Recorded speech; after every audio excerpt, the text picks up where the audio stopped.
Good morning all of you. एक very important chapter है circle यानी वृत्त, जिस पर क्वेश्चन बराबर एग्जाम्स में मिलते रहते हैं। तो आज हम उसी पर चर्चा करेंगे। तो सबसे पहले देखिए वृत्त होता क्या है। वृत्त होता क्या है? वृत्त किसी बिंदु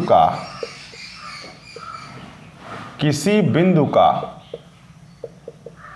ऐसा बिंदु पथ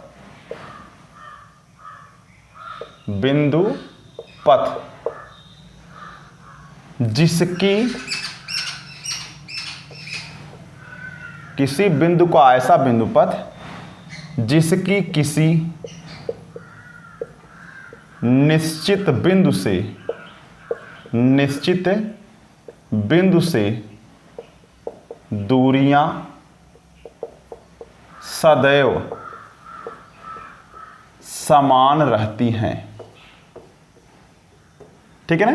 किसी बिंदु का ऐसा बिंदु पथ, यानी बिंदु एक ही है और बिंदु पथ यानी उसके चलने का जो रास्ता है इस प्रकार चल रहा है कि किसी निश्चित बिंदु से उसकी दूरियां सदैव समान रहती। दूरियां कहिए या दूरी कहिए, यहां चल जाएगा। जैसे एक बिंदु चल रहा है, इस प्रकार से चल रहा है, एक ही बिंदु है। देखिए कलम एक ही है ना। अच्छा, जिसका किसी निश्चित बिंदु से, ये निश्चित बिंदु है, दूरियां सदैव समान रहती हैं। यहां भी समान नापा, यहां से भी समान, यानी कहीं से भी नापिए उसको बिल्कुल समान मिलेगा। तो किसी बिंदु का ऐसा बिंदु पथ जिसका किसी निश्चित बिंदु से दूरियां सदैव समान रहती हैं, तो वो जो पथ वाली जो आकृति होगी उसे हम लोग वृत्त कहेंगे। और उस निश्चित बिंदु को हम लोग क्या कहते हैं? केंद्र कहते हैं।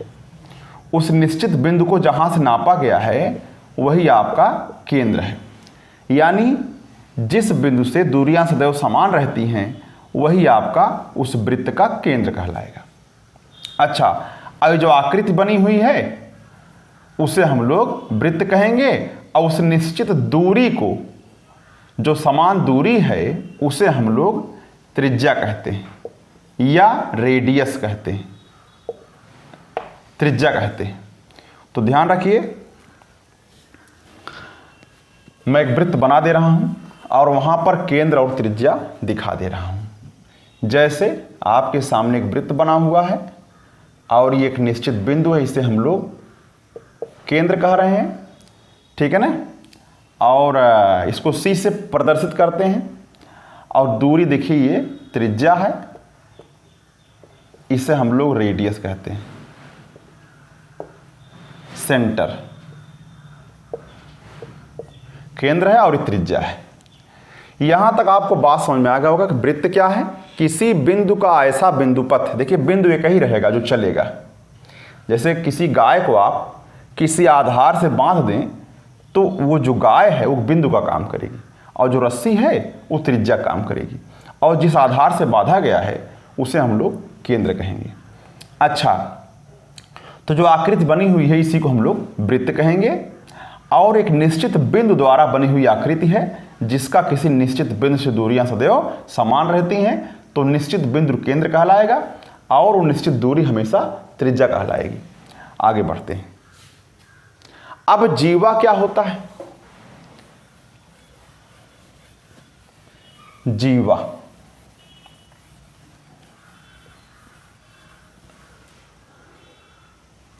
केंद्र को आप C से व्यक्त कर सकते हैं, C से, और त्रिज्या को, क्योंकि रेडियस होता है ना, रेडियस, इसको R से व्यक्त कर सकते हैं, त्रिज्या। अच्छा, अब जीवा क्या होता है? CHORD, card. जीवा क्या होता है? किसी वृत्त के ध्यान दीजिए, किसी वृत्त की जो परिधि बनी हुई है, आप परिधि पहले सीख लीजिए। तो जो आकृति बनी हुई है, यानी कि आप इस लंबाई को परिधि कह सकते हैं। या इसी आकृति को की ही बात करिए, वृत्त पर, अभी परिधि की बात ना करें, अभी सिर्फ वृत्त की बात करें। ये देखिए वृत्त है, वृत्त के किन्हीं दो बिंदुओं, वृत्त पर स्थित जो है किन्हीं दो बिंदुओं को मिलाने वाली रेखा जो है जीवा कहलाती है। कहीं पर मिला दीजिए, या यहाँ से यहाँ मिला दीजिए, वो भी जीवा है। यहाँ से यहाँ मिला दीजिए, यहाँ से यहाँ मिला दीजिए, या यहाँ से यहाँ मिलाइए, यहाँ से यहाँ मिलाइए, यहाँ से कहीं पर भी आप आगे आगे आगे पीछे मिला दीजिए, सब जीवाएं हैं। यानी वृत्त पर स्थित किन्हीं दो बिंदुओं को मिलाने वाली जो रेखा होती है उसे जीवा कहते हैं। आगे बढ़ते हैं, लिख दे रहा हूं, वृत्त पर स्थित, वृत्त पर स्थित किन्हीं दो बिंदुओं को मिलाने वाली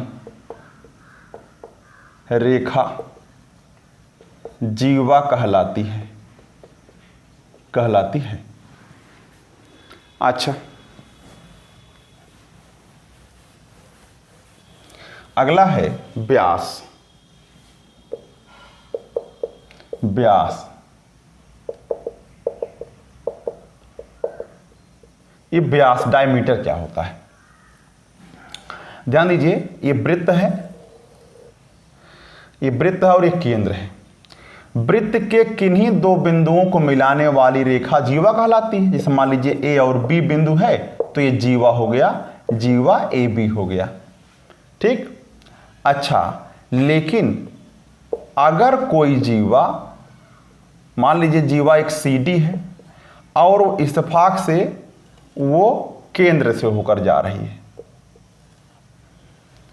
ठीक है ना, संयोग से वो केंद्र से होकर के जा रही है, तो उसी जीवा को ही हम लोग व्यास कहेंगे।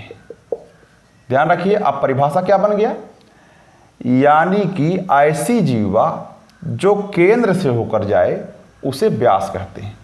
सबसे बड़ी जीवा, सबसे बड़ी अथवा जो जीवा केंद्र से होकर जाए उसे व्यास कहते हैं, कहते हैं। यानी आप केंद्र को तो सी से व्यक्त करते हैं और त्रिज्या को स्मॉल आर से, और व्यास को डायमीटर होता ना तो कैपिटल डी से व्यक्त करते हैं। तो जो जीवा सबसे बड़ी होती है या यूं कह दें केंद्र से होकर जाए उसे हम लोग व्यास कहेंगे। अच्छा, आगे बढ़ते हैं। अब चाप क्या होता है? चाप, ARC, चाप क्या होता है? वृत्त पर स्थित लंबाई, ध्यान दीजिए, वृत्त की लंबाई मापने के लिए किन्हीं दो बिंदुओं के बीच की दूरी को आप ले लीजिए। जैसे यहां पर ACD है और ये Q है मान लीजिए, तो वृत्त के किन्हीं दो बिंदुओं को आप माप लीजिए, लंबाई, किन्हीं दो बिंदुओं के बीच लंबाई जो होती है उसी को हम लोग चाप कहते हैं। अब यहां पर देखिए AC चाप हो गया और ACD ये लघु चाप होगा। यानी अगर कुल लंबाई का आधे से कम है, कुल लंबाई जो होती है वृत्त की उसके आधे से कम है अगर, तो उसे लघु चाप कहेंगे, और अगर आधे से अधिक है तो उसे दीर्घ चाप कहेंगे। लघु चाप और दीर्घ चाप। आगे बढ़ते हैं।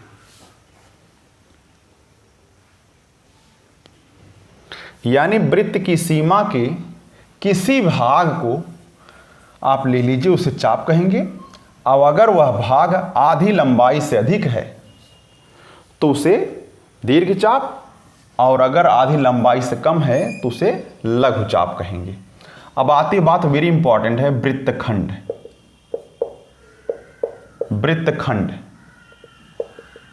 सेगमेंट। वृत्तखंड क्या होता है? जरा ध्यान दीजिए, वृत्तखंड के बारे में देखिए क्या होता है। कहने का मतलब है किसी चाप और इसके संगत जीवा द्वारा वृत्त जो है दो खंडों में डिवाइड हो जाता है। अच्छा, जैसे आप ए बी एक चाप ले लीजिए, इस वृत्त को इसने दो खंडों में कर दिया है।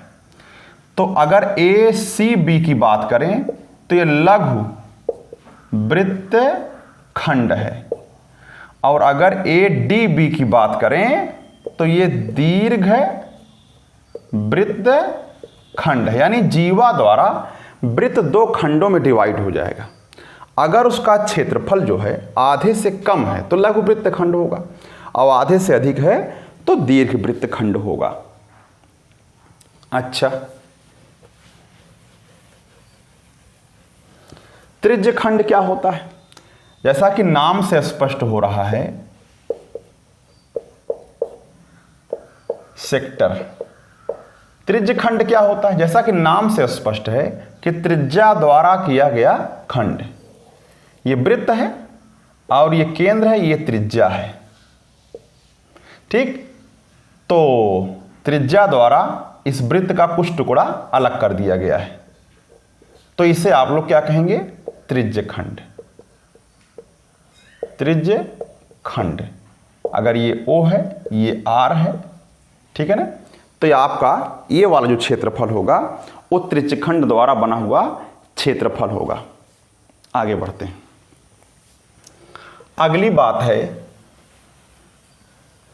परिधि क्या होता है? सरकमफ्रेंस।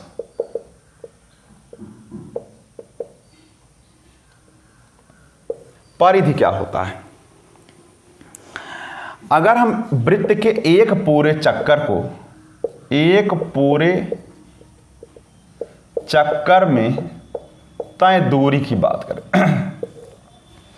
वृत्त के एक पूरा चक्कर पूरा करने में जो तय दूरी होती है उसे हम लोग परिधि कहते हैं। देखिए मौके पर एक कुल लंबाई को हम लोग परिधि कहेंगे, या कुल लंबाई, उसका मतलब है 2 पाई r, जहां पाई 22/7 होता है और r त्रिज्या को प्रदर्शित करता है। चलिए आगे बढ़ते हैं। अगला वेरी इंपॉर्टेंट है संकेंद्रीय वृत्त या संकेंद्र वृत्त।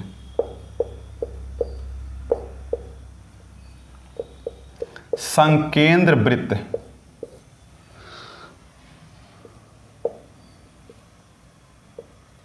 Concentric circles. संकेंद्र वृत्त या संकेंद्रीय वृत्त, इसका क्या मतलब है? संकेंद्रीय माने इसका मतलब केंद्र एक ही हो। ऐसे दो या दो से अधिक वृत्त जिनका केंद्र जो है एक ही हो। जैसे इसका केंद्र है, इसका भी केंद्र है, इसका भी वही केंद्र है, इसका भी वही केंद्र है, तो ये सभी वृत्त क्या कहलाएंगे? संकेंद्रीय वृत्त कहलाएंगे। चलिए अगला पॉइंट वेरी इंपॉर्टेंट वो भी है चक्रीय चतुर्भुज। चक्रीय चतुर्भुज। अब चक्रीय चतुर्भुज क्या होता है?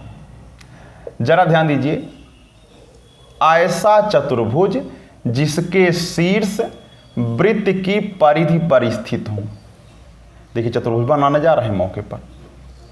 ऐसा चतुर्भुज जिसके शीर्ष ए बी सी डी वो वृत्त की परिधि पर स्थित हो।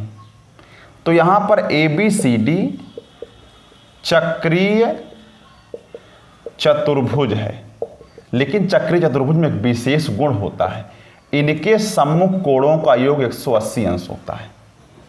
यानी कोण D प्लस कोण B बराबर 180 होगा, और कोण CA प्लस कोण C बराबर भी 180 अंश होगा। यानी चक्रीय चतुर्भुज के सम्मुख कोणों का योग 180 होता है, और सम्मुख कोणों का योग 180 होता है, और इनके जो शीर्ष हैं वो वृत्त की परिधि पर स्थित होते हैं। तब वो चक्री चतुर्भुज कहलाता है।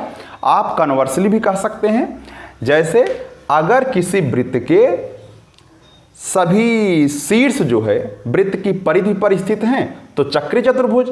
और दूसरा गुण क्या है? दूसरा गुण है कि अगर मतलब चक्री चतुर्भुज के सम्मुख कोणों का योग 180 होता है। अगर किसी चतुर्भुज के सम्मुख कोणों का योग 180 हो जाए तो इसका मतलब वो पक्का चक्री चतुर्भुज होगा। इस तरीके से कह सकते हैं।